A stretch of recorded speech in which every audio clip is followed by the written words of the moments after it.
तर मित्रांनो, हे आहे गंगोत्री धाम. इथूनच आपल्या गंगा नदीचा उगम आहे.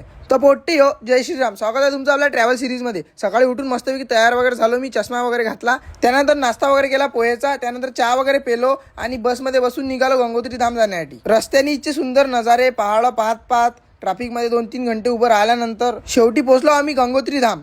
इथं गेल्यानंतर आपलं कुपन वगैरे स्कॅन करून घेतलं. त्यानंतर वापस 1 किलोमीटर पैदल गेलो. इथं पैदल जायच लागते रे बा कुठेही. मग घंटी वगैरे वाजवली आणि आलो मी मंदिराच्या जवळ. इथं आल्यानंतर एक व्हिडिओ वगैरे काढून घेतला मस्तपैकी. आणि लाईन होती 2-3 किलोमीटर लंबी. तरी मी लाईनमध्ये मंदात घसलो बाबा कसं तरी. मी दर्शन तर घ्यायच लागते एवढ्या जवळ येऊन. त्यानंतर मग अंदर गेलो. अंदर गेल्यानंतर दर्शन वगैरे घेतलं. त्यानंतर मी आलो चला आता गंगा नदीत पाय वगैरे धुवून घेऊ. थंड एवढं होतं पाणी की तुम्हाला काय सांगा, डायरेक्ट बर्फासारखंच होतं. मग इथं पाय वगैरे धुवून घेतले. आणि जर इथून तुम्हाला मेन गोमुख जवळ जायचं असेल, म्हणजे जिथून मेन गंगोत्री ग्लेशियरमधून नदी निघते, ते आहे 13 किलोमीटर पुढे.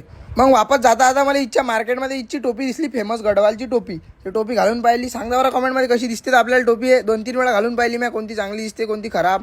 मग मला लागली होती तहान. मग काय मी म्हटलं पाणी काय पेता, आता लस्सीच घेऊ आपण. मग लस्सी वगैरे घेतली मी.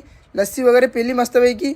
त्यानंतर पुढे आलो. पुढे आल्यानंतर बसमध्ये बसून वापस निघालो हॉटेलमध्ये जाण्यासाठी. या गळ्याचा आवाज वगैरे जाम झालता, सर्दीनं पुरा. तर यानं वफारा वगैरे घेतला. त्यानंतर रात्री पोहोचलो आम्ही हॉटेलवर. तिथून मस्तपैकी जेवण वगैरे केलं आणि झोपून राहिलो. आणि उद्या भेटू आपण केदारनाथच्या ट्रॅक सोबत. चला बाय.